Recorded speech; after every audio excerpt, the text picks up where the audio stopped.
News Talk 610 AM and 102.1 FM. KBNU. KBNU News Time is 4:05. I'm Bill Walter with this news update brought to you by Cache Valley Pharmacy.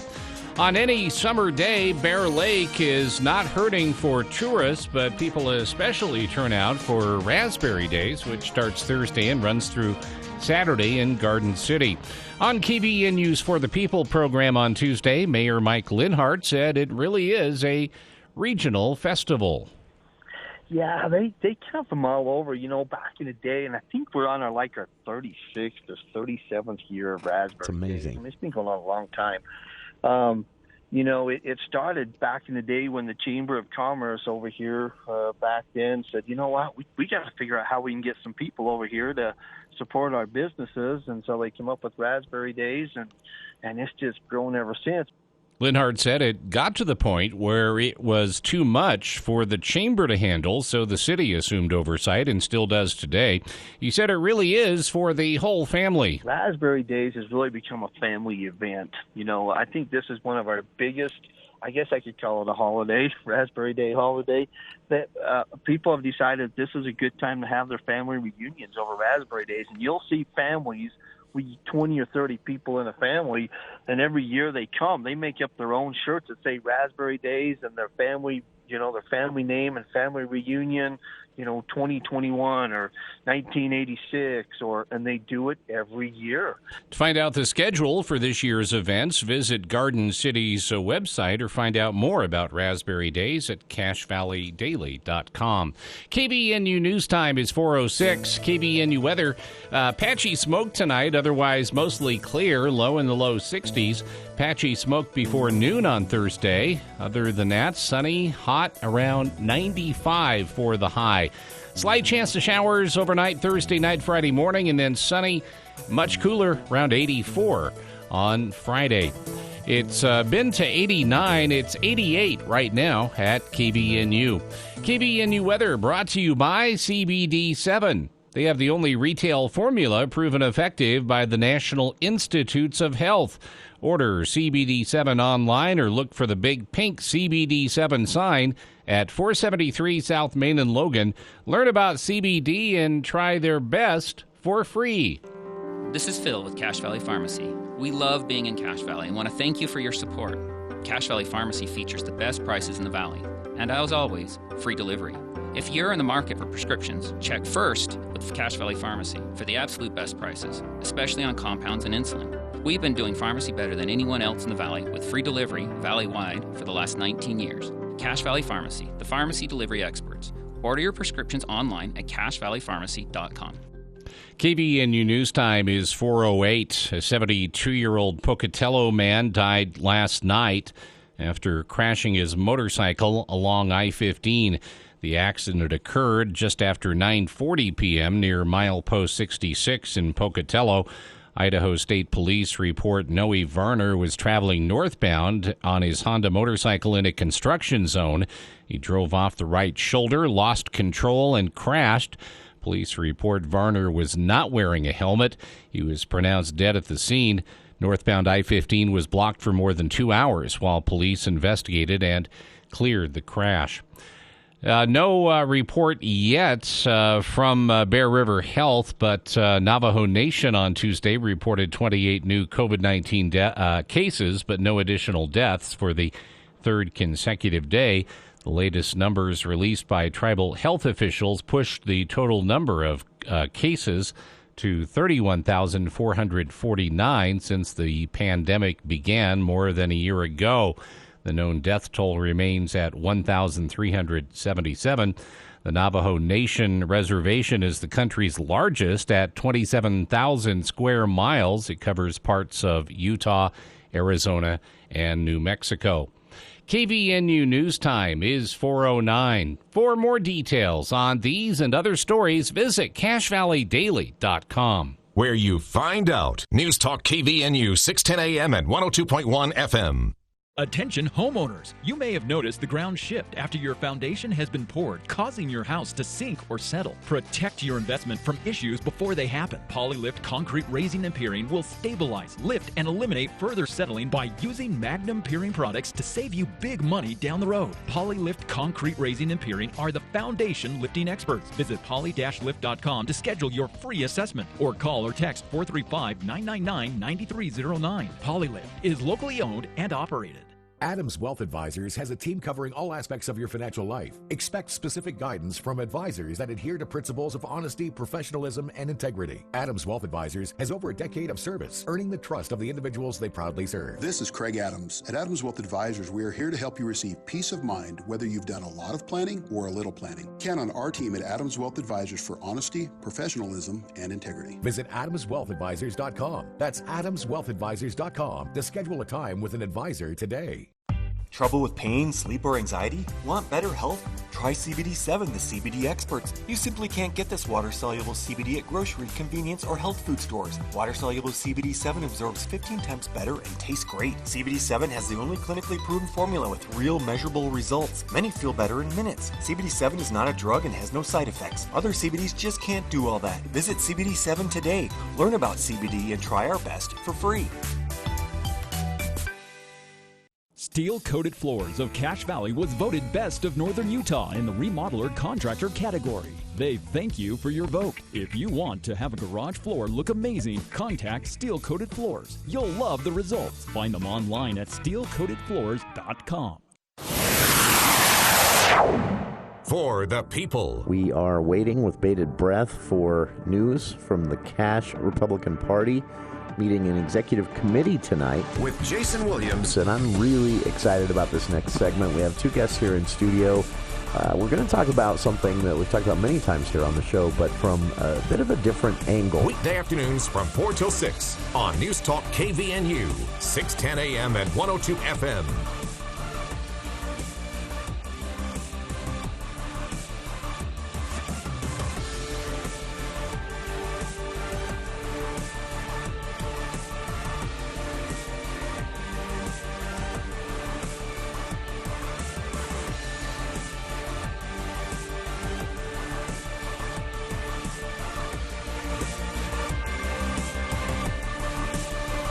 Welcome to KVN News for the People, hour one of today's show, Wednesday, August 4th. I'm Jason Williams. Bill Walter here in the studio as well. For those who missed them, we have at this point completed our spotlight interviews with each and every mayoral candidate for Logan City. There are plenty of races ongoing and that will still be going even in Logan City after this mayoral primary. The mayoral primary will whittle 3 candidates down to 2, and then those 2 will begin the general election. And that's when I think campaigning will really start to heat up with the other municipal races as well. There are city council races in many cities throughout the valley. So this is by no means the end of our candidate spotlights in general, but we have at this point had a chance to sit down with each of the 3 mayoral candidates for Logan City, and those are, of course, incumbent Mayor Holly Daines, challengers D. Jones and Lowell Huber. I've linked to all 3 interviews via our podcast link on the Facebook page. You can also find them at kvnutalk.com in the on-demand section, whichever is easiest for you. And by the way, that Podcastics page, you can actually subscribe, and your podcast app of choice will automatically download each and every episode of For the People for you. Those interviews were spaced out over some time. We spoke with Logan City Mayor Holly Daines, I think 2 weeks ago, July 22nd, and then scheduling conflicts and more, we weren't able to get to Lowell and Dee until this week. But at this point, all 3 are available. If you missed them, you can listen online via the podcast. Again, I've linked to all 3 on our Facebook page. You can just play them right off the Facebook page there. And each one about 20 minutes long, and just a spotlight-style interview where I began each conversation with each candidate, what prompts you to run again. It's a busy time in Logan City. A lot has been happening, a lot of changes. And, of course, like every city in the state, a lot of challenges facing Logan City going forward when it comes to growth, when it comes to planning, when it comes to meeting the needs and expectations of residents that change and evolve all the time. And, just a million things going on. So there was no shortage of things to talk to each candidate about. I was interested, though, to see Costco come up in each and every conversation in different ways. That's the 800-pound gorilla. Yeah, it surprised me. I knew downtown, Center Block, and all of that would come up. There's a lot of disagreement over what should happen there. And I've made no attempt to hide my bias in this. I'm not a Logan City resident, so I don't get to cast a ballot in the primary or the general election when it comes to Logan City's elected leadership. But I'm a fan. I've said it many times on the show, no secret to listeners. I'm a fan of the plan there at Center Block. I think that Emporium building needs to go, and I like the idea of there being some sort of common space there in Center Block to give people even more reason to be downtown as a destination, not stop downtown on their way to a destination, which is what most people are doing now. Cities have had much success with turning their downtowns into a weekend destination or even a weeknight destination, and they've done this a lot of different ways. Closing streets. Salt Lake City has closed, I believe it's about a 4-block, maybe only 3-block stretch in downtown, completely closed to cars at this point. This was something that started during the pandemic as a way to give people some outdoor space to sit at cafes, to walk around, to do some shopping, and still be, spaced and not grouped together. So they closed streets temporarily, and it was so popular with residents of the city and even those who come from out of town. And business owners in downtown even reported to the city they saw a pretty significant uptick in, despite the fact that it was a pandemic, everyone having to wear masks, everyone 6 feet apart. They saw an uptick in traffic, foot traffic and sales when the street was closed to cars. And this is a different way of looking at downtowns, I know, because for most of us, myself included, admittedly, going into a downtown still involves driving to a parking spot, stopping and doing your business.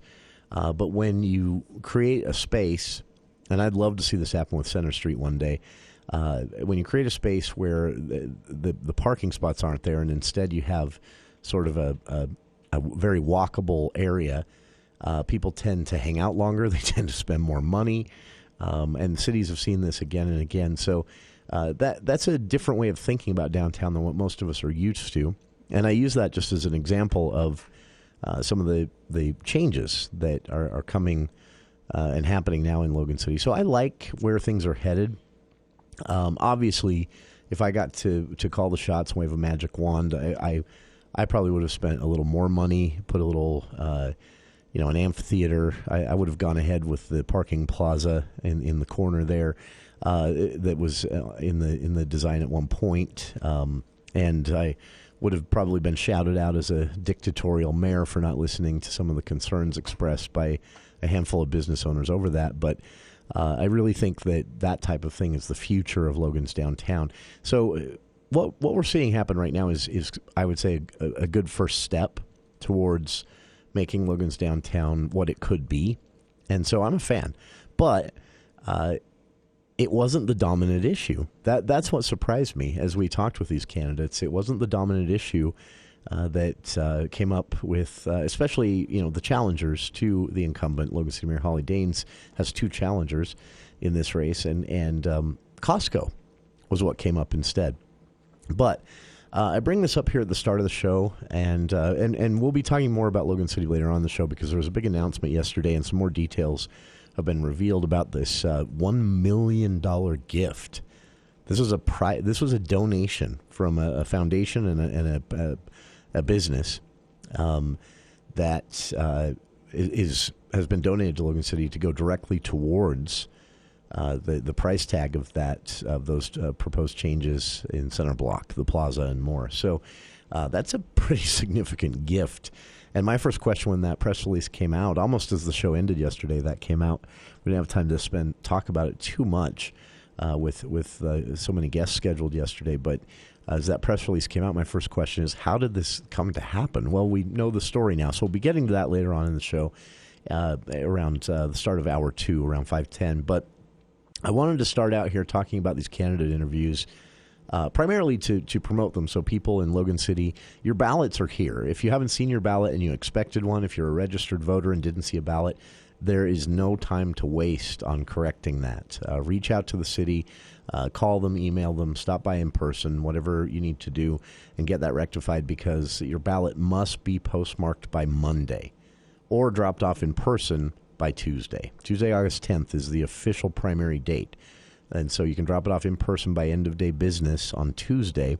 But if you plan to mail it, the easiest way to get your ballot in, that is the deadline on that. Postmark it by Monday, August 9th. So, again, if you expected a ballot, if you're a registered voter and want to vote in this municipal mayoral primary, then you need to take some steps to rectify that now. If you've gotten your ballot and just haven't sent it back yet, just drop it in the mail as soon as possible. You can even drop it off in person. I believe they have a drop box there at the city as well outside.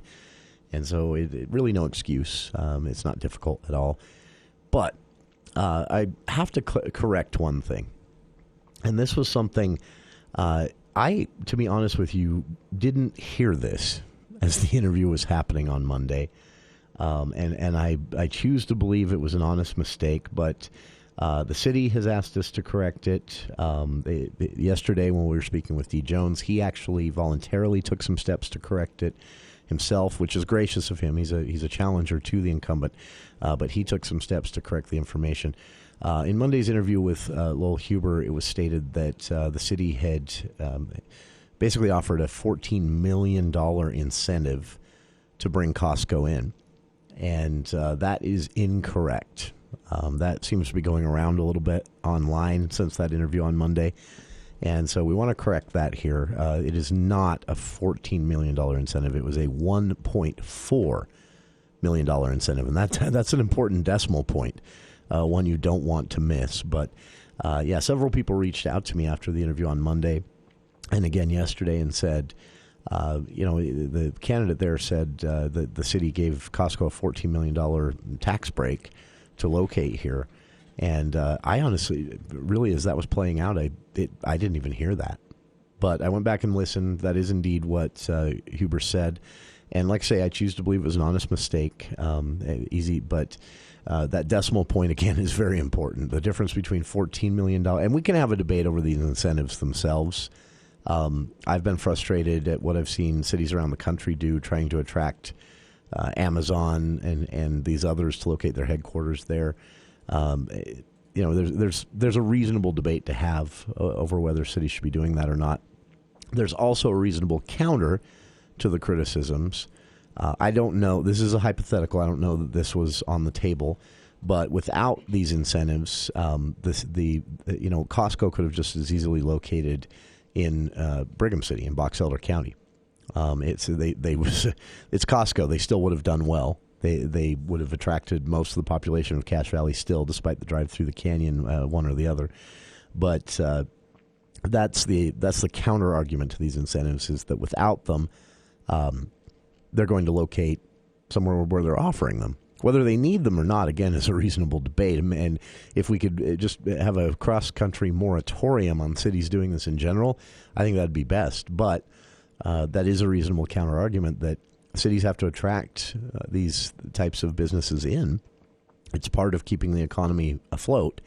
And down south in southern Utah, they'll tell you what happens when that's not an option. There's no Costco trying to locate in a town in Garfield, for example, so Garfield County. So that's a challenge for them. They've seen populations decrease and economy shrink so much that there was one area in the county that can't afford its own school district at this point because there's so few people living in the cities within the district, so little revenue. So, the attracting the businesses in is important. And right now, at least, the landscape is if the city doesn't offer the incentive, the business might locate somewhere. They might not, but they might locate somewhere else. So that's the counter argument. Again, I don't know if that's a hypothetical argument. I don't know if that was on the table, if Costco was considering other locations other than Logan City. But that's usually why the cities offer them. But again, the correction that has to be made here is during Monday's interview with candidate Lowell Huber, he said that Logan City had offered a $14 million incentive to bring Costco in.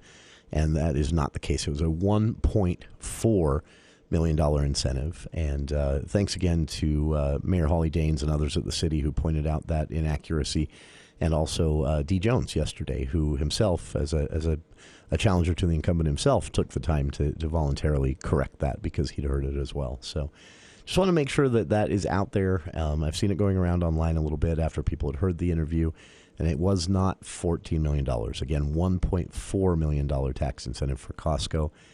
And but yeah, I'm surprised to see this one come up as a campaign talking point, just because I don't really think there are probably very few people in this valley that aren't excited about Costco coming in. So I expected other topics to kind of dominate what the candidates were talking about, but the Costco, which will open, I believe what we'd heard was sometime in July of 2022 was when they would officially open. And I never got the confirmation. Is it a done deal? Because negotiations were still going on. My understanding is it's a done deal. There are still some I's to dot and T's to cross as far as because you have to understand there was a really interesting issue with this when the what's known as the original Costco in Salt Lake City. It's just a little bit bigger. That's a lot bigger, actually, than most Costco's. When that first went in, there was quite a fight between the city and Costco over who was going to be paying for what. Because at the time that it was built, it's now surrounded by strip malls and high-density housing developments and roads everywhere. But at the time, it was being built in a place where the infrastructure was not complete yet. And there were going to be some required changes to traffic flow designs with the streets as they'd been constructed and the new ones that were being constructed to account for the fact that Costco was going to draw a lot of traffic on a Saturday morning. And so that was going to cost the city a lot.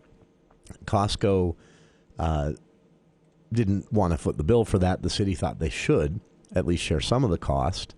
And they actually argued over that so long that the grand opening was almost delayed. So there are some negotiations like that I would guess are still going on. But it is official. Costco, the Costco headquarters themselves made the announcement that the store would be opening here in Logan. And again, I believe July 2022 is when you'll be able to walk in and buy something. And now, I've driven by the property several times, and I'm still not exactly sure where it is, because you have all these huge industrial buildings that have gone up over the last year. Sure, year and a half. That's block. Not going to be Costco. It's not going to be inside. They're still going to build it. So is it west of those buildings? My understanding is that it's going to be just on the east side of the corner, or on the corner of where 10th West and 10th North meet. That's my understanding, is that it's going to be on the east side of the street there at that light. And then eventually, now I could be wrong about this, but eventually that, I believe Mayor Daines told us when she was in for the last Speak to the Mayor segment, that eventually the plan also is for that 10th West and 10th North light to be it is already a four-way stop at this point, but they're looking to take that straight through, which would of course go right through some of Gosner's area there, and I believe it's Gosner's. You mean extend 1000 North, keep it going west? Straight west, yeah. And so I'm not sure how that's going to work, but I did hear that was the plan, is that road wouldn't be just a dead end anymore. It would go straight through somehow. So I'm not sure how that's going to work out if you look at what's in the area there. But my understanding, again, is the Costco will go on the block to the east of that 10th North and 10th West intersection. So there will be a light there. This is, I think it's exciting news for Logan. But again, it's just interesting to me that this has kind of become one of the dominant issues in the mayoral primary. I expected downtown to be what everyone was talking about more, and most candidates have been, of course, but all three candidates have been. But I thought that would be the dominant issue. Somehow Costco has become the one. So let us know what you think if you're following the primary. If you have thoughts on any municipal races, our phone lines are always open, 753-5868. And again, correction here from an interview on Monday with candidate Lowell Huber. He had said, and I believe this was probably an honest mistake, he had said that the city had offered a $14 million tax incentive to bring Costco in to the Costco company, and that is incorrect. It is a $1.4 million incentive, not $14 million. So 753-5868. We'll be back right after this. Who do you turn to if you want to change out your qualifying wood or pellet stove? Advanced Fireplace and Stove was voted the gold medalist for Best of Northern Utah in the fireplace retrofit category. With the government's wood and pellet investment tax credit in place right now, Advanced Fireplace and Stove can help you navigate the paperwork for up to a 26% tax credit. That covers everything to have a new gas unit installed. For more information, call Advanced Fireplace and Stove, 752-7272. Online at advancedfireplaceandstove.com. Preston Golf and Country Club is now taking registration for the Preston City Amateur to be played this week on August 6th and 7th. It's a 36-hole stroke play tournament. Championship flight will pay gross only and all other flights will pay net only. Prizes on every hole both days with significant added money. Entry fee is $60 for members, $75 for non-members, and does not include cart. Players pick their times on Friday with Saturday based on Friday scores. The Preston City Amateur this Friday and Saturday. Call 208-852-2408. There's a lot going on right now, and broadcasters are on the ground covering all of it, bringing you the weather, the traffic, and breaking news, all while entertaining you 24 hours a day. Someone needs to tell you what's going on around the world and in our hometowns. And that someone is us. We are free radio. We are always there. We are broadcasters. Visit wearebroadcasters.com or text radio to 52886 to learn more. Furnished by NAB and this station.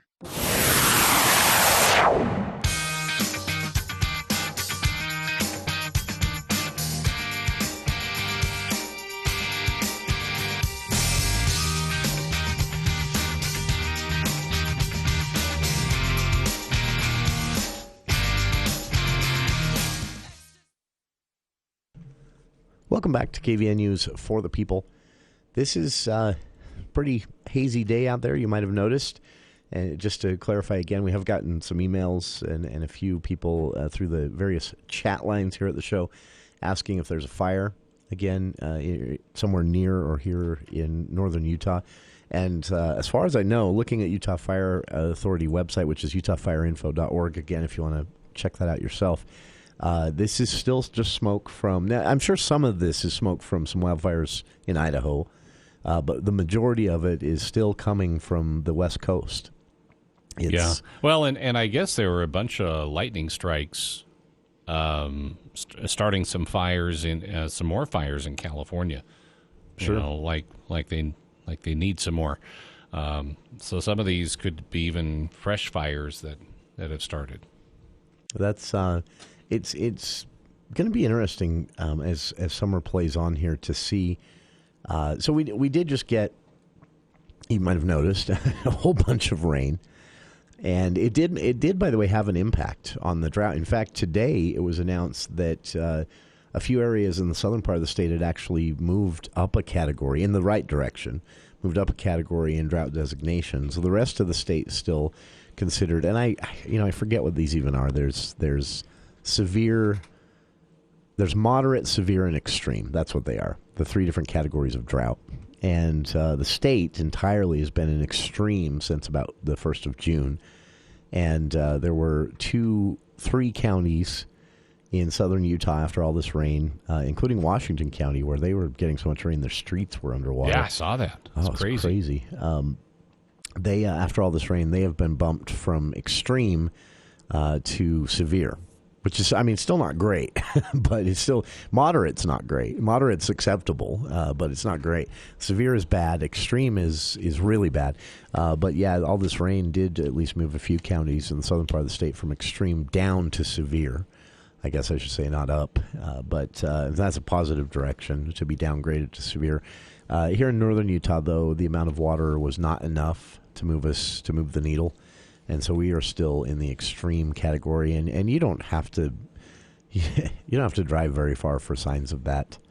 The rivers, I don't remember seeing either the Blacksmith Fork or the Logan River this low, And the Blacksmith Fork River, it's not infrequent for it to, for the final stretches of the river bed of the Blacksmith Fork to be dry as it goes through and under the road there in Nibley.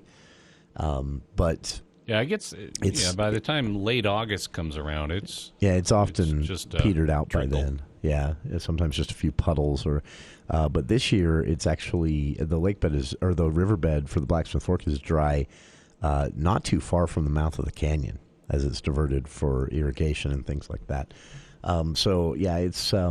It's pretty bad out there as far as the water we have. We did have a listener yesterday during the candidate interviews inquire about restrictions on water here in northern Utah. I wanted an update on that, and that's a great question. Will there be any? Are there any in place right now? The short answer is no, nothing that you haven't heard already, which is basically water as little as possible, a couple times a week at most. Water with a sprinkler, those trees and shrubs if you can, and let the lawn go brown. Much more efficient way to keep trees and shrubs won't survive, but the lawn will. Well, the lawn will come back, let's put it that way, whereas the trees and shrubs might not. So there are a lot of things you can do to limit your water use, and as of right now, at least, that's still where we're at. No official restrictions have been announced, but to give you an idea of where things might end up here in Cache Valley towards the end of summer and start of fall, and maybe even into, we might see some secondary water shutoffs come a bit early, a month early, something like that. Cities along the Wasatch Front have been fining people left and right. $1,000 fine and a 3 strikes and you're out rule in a few different cities along the Wasatch Front. Water is so water levels in reservoirs are so concerning there that they've had to go to that extent, and they have actually cut off. This is a bit controversial, but news from the Standard Examiner just over the weekend that a significantly sized family farm was actually cut off. They're negotiating with the city to get their water back on. Obviously, that's their livelihood, but they were frequent abusers and had been ignoring warnings from the city and even ignoring fines that they hadn't paid, and the city finally just flipped the switch, cut their water off, got their attention, and they're now willing to comply, but the city's going to make them jump through some hoops. So this is being taken very seriously, and thankfully, I've been watching Bill because it's a hobby of mine when I'm driving around, because it's bad enough when you have a neighbor that's just kind of ignoring some of this stuff, the guidance on water usage and things like that, just like it was irritating when it's guidance from the health department they're ignoring. But it's almost worse when it's a city or a taxpayer-funded agency. And so I've been keeping a close eye out for sprinklers on public property in the afternoon, and there's which even during nice, normal, drought-free weather is not good because that tends to evaporate. Oh yeah, and it's amazing how often you actually see this. I don't see it in Logan City, but I've seen it. I've seen it in Hiram. I've seen it in Wellsville. One in the afternoon, middle of July. Sprinklers just blowing across the stretch of the cemetery or a park strip outside the city office building, things like that. Not this year. This year, everyone seems to be being careful, so that's good news. We'll be back with more of KVN News for the People. What did Governor Cox say yesterday in a briefing that has the whole state and some national press paying attention? Some remarks he made, offhanded, unscripted remarks about vaccinated and unvaccinated people that making some waves. We'll get to it after these headlines with KVNU's Bill Walter. Thank you, Jason. KVNU News Time is 4:38, and the news is brought to you by the Duck Hunter. The Lobb family of Logan is investing in the revitalization of downtown in a big way. During Tuesday's meeting of the Logan City Council, Mayor Holly Daines announced that a $1 million donation for the city's Center Block project has been received from the Jim and Carol Lobb Family Foundation and Cache Valley Electric. Dane said the gift is a significant investment in historic downtown, and research showed that downtown plazas return great dividends in terms of both revitalization and economic development. Jim Lobb, the president and chief executive officer of Cache Valley Electric, said the family is pleased to partner with the mayor and Logan City to give back to the community in a way that will benefit fellow citizens and make the city an even more beautiful, interesting, and better place to live. The idea for a public plaza to replace the now vacant Emporium building on Main Street began as a suggestion from the public during a visioning meeting back in the summer of 2018. In the final candidate spotlight before the Logan mayoral primary on August 10th, KBN News for the People program talked to local businessman D. Jones on Tuesday. Jones talked about what prompted him to run. And I just decided that this was the time that I was going to run for mayor. I've been thinking about it for years, and I think it's a good thing. I think the time is right for me to get in there.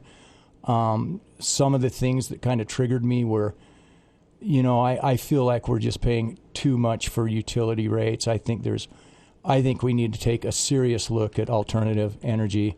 Solar would be the first one that I would look at.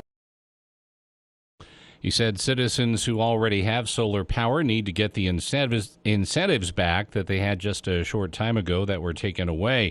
He said what's great about running for a local office is the access you get to the public, as you're probably not going to see someone like Utah's governor shopping in the local grocery store, but that's where you see local officials and candidates, and you can talk to them. I go into the grocery store, and what I think is going to take me 10 or 15 minutes ends up taking a half hour because I'm just talking to people, and I think it's great. And sometimes we don't even talk politics. We talk other stuff, and it's good. And I like the feeling when somebody that I don't know, and I know they don't know me, but they recognize me, come up and they say hello, and you start talking about what's going on in the city and how they feel about things. And I think everybody should have an open forum.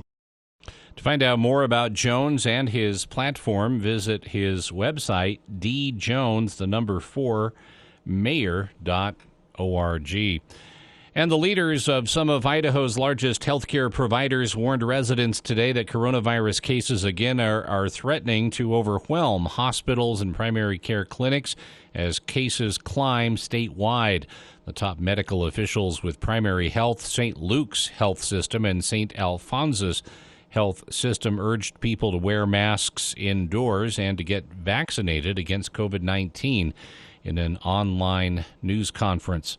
KBNU News Time is 4:42. My friend John Hansen at the Duct Hunter has constantly educated you about the need for ductwork cleaning in your home. But what about your cabin or summer home outside the valley? You need that home's ductwork cleaned too. With high pollen counts in the mountains, dust always in the wind, and road construction ever present, the old adage of out of sight, out of mind is bad. Give the Duct Hunter a call at 770-4813 to clean out those dirty ducts in your summer home. We are the Duct Hunter.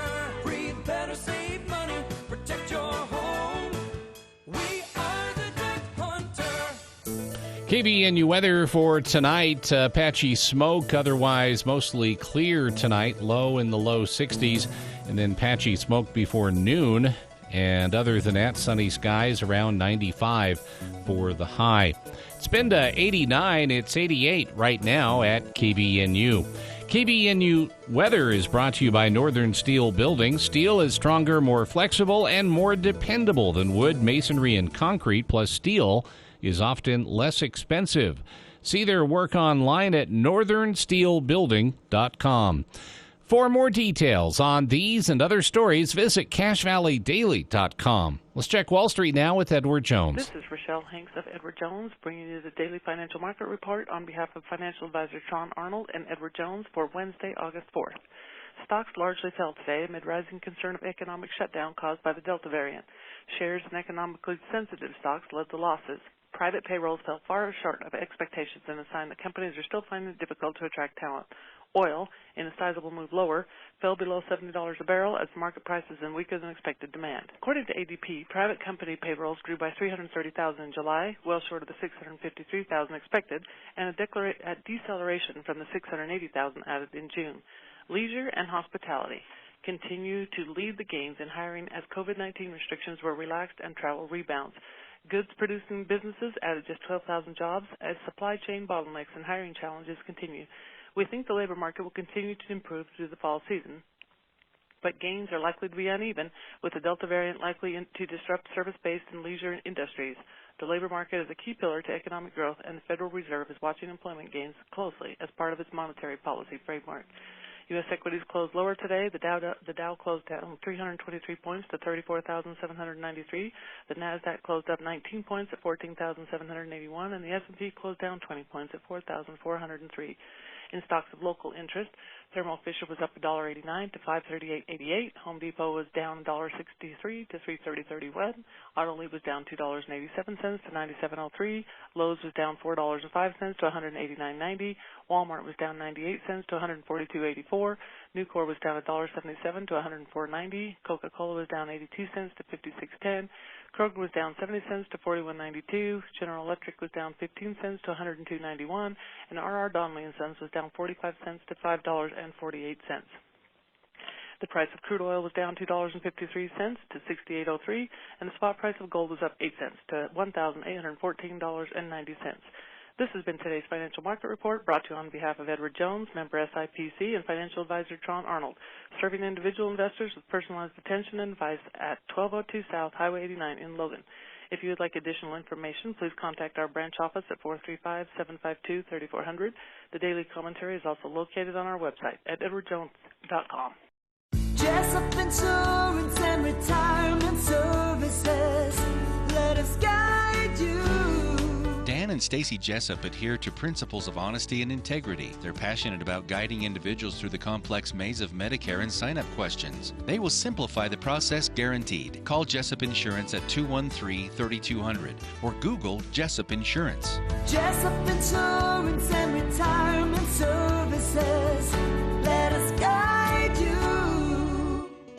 The Cache County Fair and Rodeo happens the second week in August. This year, all the vendors in Carnival will be set up for an additional day starting Wednesday, August 11th. For Carnival rides, get your best deal by purchasing an advance all-day wristband for just $25. There's a limited number available, and the deadline is August 10th. Buy these all-day ride passes at the same place you buy your rodeo tickets, cachecounty.org/fair. So come on out, let's have some fun at the Cache County Fair.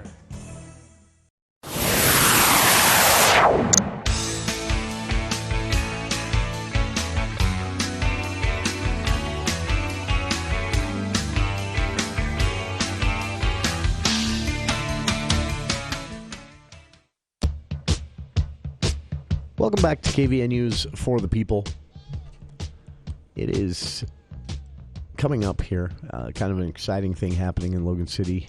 You heard during the news there a $1 million donation from a private foundation and a local business going to Logan City to be used directly and only for the Center Block Plaza. And that's a pretty significant chunk of change. And we have some details now on how this all came to be, on how this donation was put together, why they made it, things like that. We also have some more details on what the center block design is going to look like, with that coming out just today. So we'll talk about all of that in the next hour here. But I wanted to highlight this because there are going to be a lot of people that are mad at me for talking about this, because I'm sure somebody's personal secret favorite place is going to come up. But this was along the lines of something we started talking about a few weeks ago here on the show. Again, after spending a lot of time on it in 2020, when things were kind of shut down, when a lot of things we all enjoy in the summertime weren't happening, what people were doing to keep themselves entertained, new things they'd discovered, places they'd get away to safely. Keeping this series going here with this really fun spotlight on Lava Hot Springs by CacheValleyDaily.com's Rod Bohm. And I learned some things from this. Now, I've been to Lava several times, mostly as a kid, but a few times recently. In fact, I did actually make a trip up there in 2020 during the pandemic, because it was a place you could go camp where there weren't a lot of people and still be close to some fun river floating and things like that. So it's well known to most people, I think, that live here. It's also sort of a secret as far as, yesterday we talked a little bit about the tourism that hits Garden City every year. when we were speaking with the mayor of Garden City yesterday about Raspberry Days. There's some challenges that come with that. There are a lot more, far more numerous benefits that come with that as far as revenue and business activity, economic activity, and things like that. But there are some challenges. It puts some stress on the infrastructure. It's never really that popular with local residents, although I've spoken with some people who live in Garden City, and they've adapted. They've learned. You just don't. There's certain things you just don't do until after Labor Day because you'll be waiting in a long line. And so, for one Garden City resident once joked to me that their summer actually begins in September to October before it snows. That's when they go do all the outdoor recreation stuff because the lake water's still warm well into at least mid-September. I shouldn't let that out too. That's kind of a local secret, I guess. Hopefully no tourists are driving through listening right now. But you can actually go to Bear Lake. I know the season kind of officially ends, and some stores, I don't know if they do anymore, but some stores over there used to close after Labor Day. You can have a pretty decent sit and get in the water, hang out at the beach day over at Bear Lake and up until mid-September, some years end of September. We were there, my wife and I, brand new newlyweds last year on Labor Night. So I don't know what that is. Is that Monday the Friday night. or okay? That's the Monday night. Okay. Yeah, and we just we thought, well, yeah. I mean, everybody that was at Bear Lake over the 3-day weekend, they're headed back wherever they belong, and it should be pretty quiet. No, there were still tons of people. They were waiting there for you, huh? Yeah. Surprise! We're still here. Yeah, it's something that most of the summer tourists don't know. So with that in mind, Lava Hot Springs is a lot like this. Now Lava Hot Springs doesn't need any promotion. If you've ever been up there in the middle of summer, when it's not a pandemic, at least, it is packed. In fact, to be honest with you, I have never once been in one of the, I guess you'd call them commercial hot springs there at Lava Hot Springs, because if you've ever driven by and looked, it's literally just people standing elbow to elbow. That does not appeal to me at all. In warm, bacteria infested anyway. So that does not appeal to me at all. I like hot springs. What Maple Grove does up there in Idaho, I think that's great. Crystal Springs over the hill here, they do some cool stuff. But Lava Hot Springs, never once have I thought I want to get in, because honestly, it's standing room only, and you stand there for a while and then you leave. I don't get it. But there's some really fun things to do. The river floating's great. It's not, I mean, this isn't for everybody, and it can be dangerous. There have been deaths and things like that, but it is pretty easy. In fact, I know an 82-year-old who floated the river there through Lava Hot Springs and did it just fine and enjoyed it. And so I wanted to kind of highlight this because I didn't, some of these things I didn't know. So there's a botanical garden in Lava Hot Springs. Thanks, Rod. I didn't know that. You can read this again at CashValleyDaily.com.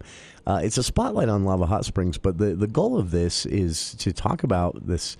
I didn't know this. So the town of Lava Hot Springs, and this is kind of fun too. I don't know if locals appreciate this. I've done it. I didn't get any dirty looks. But if you're ever in Lava Hot Springs, the main drag, of course, through town there is very touristy. It reminds me of Park City in the summertime, actually. It's got a resort town-like feel to it. And there's people walking everywhere carrying tubes. I don't think there's a single person not in swim trunks, even if they don't need them. But there's also restaurants, bars, shopping plaza, things like that. So it's kind of a fun little downtown area to be in. And then you get off, on some of the side streets, it like a switch, it instantly turns into this tiny little middle of nowhere town. Even though it's not that far from Pocatello, it's just this tiny town. And so, and it does get a lot of traffic from the Grace, Idaho side as well, which is a beautiful drive if you've never driven to Lava that way. Really, really pretty drive in the springtime. This town has 400 people. But and I've always wondered this, every summer, on average, it attracts 45,000 visitors a month. Not a summer season, a month. 45,000. A town of 400. Can you imagine that?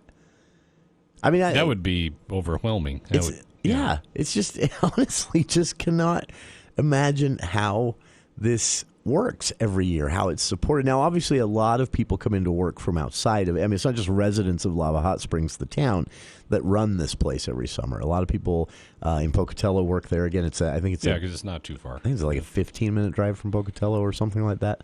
It's a short drive.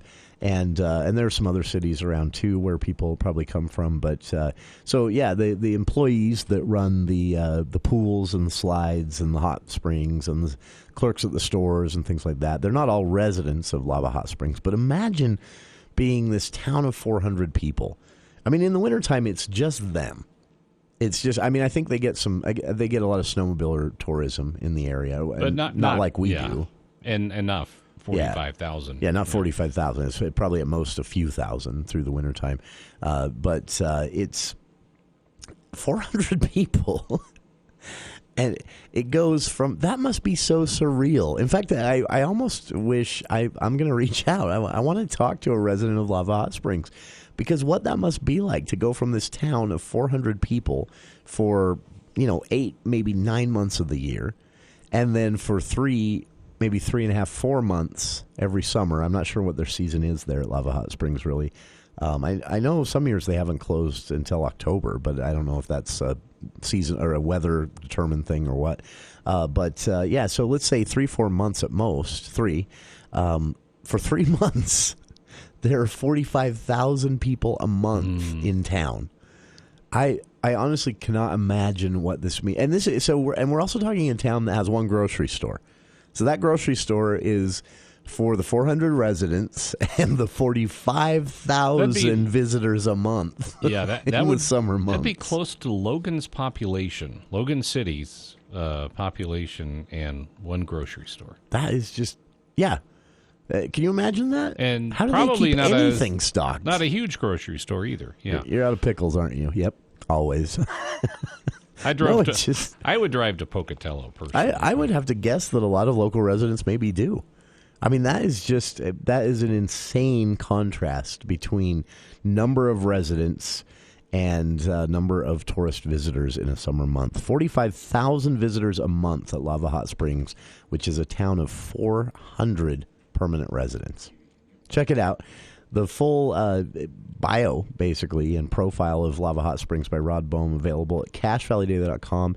A lot of the stuff I didn't know. He has a chance in the article as well to speak with the mayor of Lava Hot Springs and also talk a little bit at some of the Bannock Native American reservation involvement in some of this as well. What it means for traffic, what it means for the city itself as far as revenue goes, what it means for the state of Idaho. I mean, there's a huge tourist attraction every year, much of that coming from surrounding states, not a lot of international travel, I would guess, for a hot spring location, but very popular, I know, with Utahns every year. And this is a town, by the way, I also learned this from the article, the streets of Lava Hot Springs, laid out and designed 100 years ago, have never been widened or rearranged in any way to absorb these 45,000 visitors a month.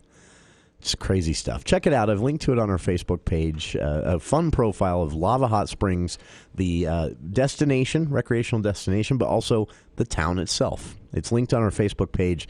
We'll be back with Hour 2, talk a little bit about how this $1 million gift for Logan City's plans for the downtown city center plaza, how it came to be. That's next here on KVNU. It's true, Logan. Many of us spend more time thinking about what's for dinner than thinking about retirement. But if you think your retirement needs deserve more attention, we agree, and we'd like to help. We're Edward Jones. Together, we can give your long-term retirement strategy the attention it deserves. Contact your local Edward Jones financial advisor to get started today. Call 1-800-ED-JONES. Visit edwardjones.com or stop by any of the 7 Edward Jones offices in Cache Valley.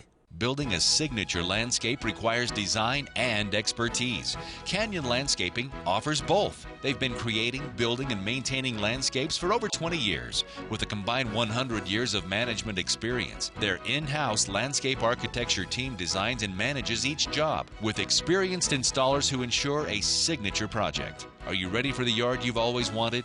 Don't wait. 752-3838 or go to canyonlandscaping.com. Canyon Landscaping. Look for the leaf. Meet me downtown. Meet me in downtown Logan. This is Bruce Rigby of Cache Valley Bank. We are excited to support the Center Street Market in downtown Logan. Throughout the summer, every Wednesday starting at 8 a.m. will be a showcase of many of the wonderful businesses we have in Cache Valley and a great opportunity to shop local and support the great businesses we have here. Thank you for joining us. Cache Valley Bank, member FDIC. Meet me downtown. Meet me in downtown Logan. As our world changes, we'll keep you up to date. News Talk KVNU Logan, 102 FM, 6.